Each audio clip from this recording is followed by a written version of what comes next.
Hello everyone, welcome back to my channel Alka's Maths World.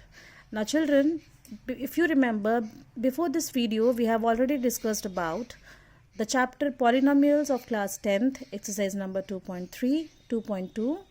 Question number 1, first part. हम पहले discuss कर चुके हैं.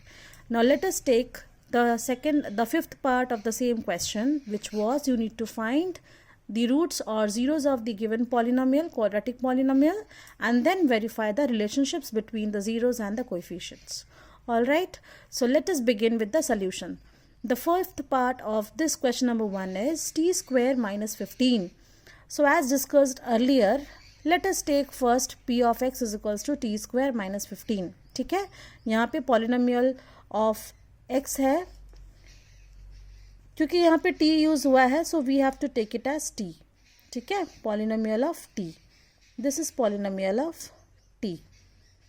t वेरिएबल हम यहाँ यूज कर रहे हैं तो p ऑफ t होगा. That means polynomial having the variable as t. So let p of t is equals to 0.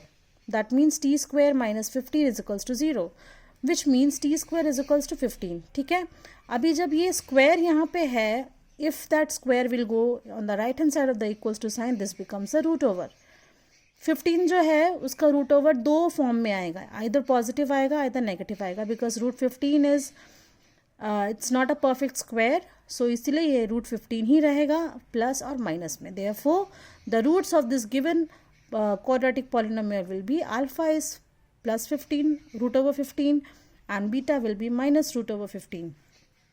You got the values of the zeros here. उसके बाद क्या कर रहा है, let us verify the relationship between the coefficients and the zeros of the polynomial. Same step follow करेंगे. Alpha plus beta is equals to minus b by a होता है. So let us start from the LHS. LHS क्या है, alpha plus beta. So let us add these two values, which is root over 15 plus of minus root 15. Plus minus minus होता है. Same number, one's positive, another is negative. तो यहाँ पे जो answer आएगा, plus minus will be minus. So root over 15 minus root 15 is 0. Let's come to the RHS of this relationship. RHS में क्या है, minus b by a.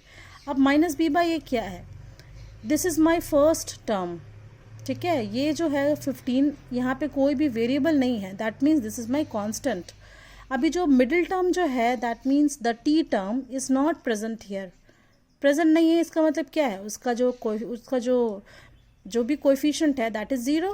Therefore my b का value यहाँ पे 0 हो जाएगा एंड a का वैल्यू तो यहाँ पे 1 है, कोएफिशिएंट कुछ नहीं है तो 1 होता है, सो 1 है. So 0 by 1 will give you 0.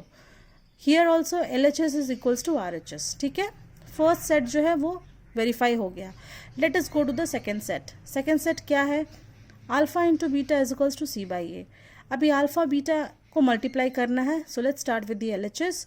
Root over 15 whole into minus root 15. So root 15 और रूट 15 में से रूट हट जाएगा, बचेगा सिर्फ 15 and plus minus will give you negative. So the LHS value is minus 15 here.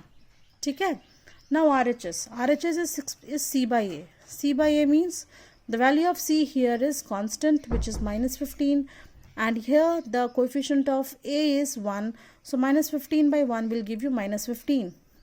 Here also LHS is equals to RHS, hence verified. I hope children question number 1 of exercise 2.2 is clear to you all.